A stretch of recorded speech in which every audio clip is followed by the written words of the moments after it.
মা বাবার আদরে প্রতিপালিত হয় যে মেয়ে, সে কখনো বুঝতে পারে না কষ্ট কী।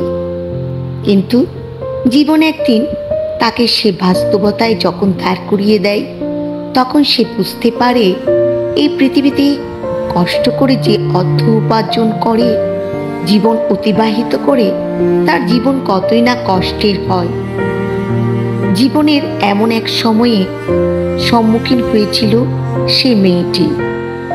হঠাৎ কারেন্ট না থাকায় নিচ থেকে বালতি করে পানি তুলে সংরক্ষণ করতে হয়েছিল তাকে। পানি তোলার কাজ যে এত কঠিন, না করলে সে বুঝতেই পারত না। সম্মুখে একটা বিল্ডিংয়ে কাজ চলছিল।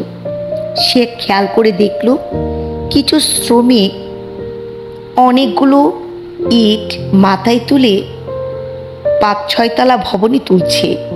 সে ভাবল, সামান্য একদিন পানি উপর থেকে নিচে তুলতে কত না পরিশ্রম করতে হয়েছিল তাকে।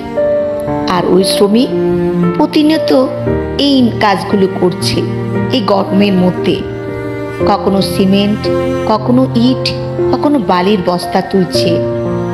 ওই দিন একটি ছোট শিক্ষা থেকে সে বুঝতে পারল প্রয়োজন মানুষকে কত নিদারুণ কষ্ট করতে অভ্যস্ত করে তোলে।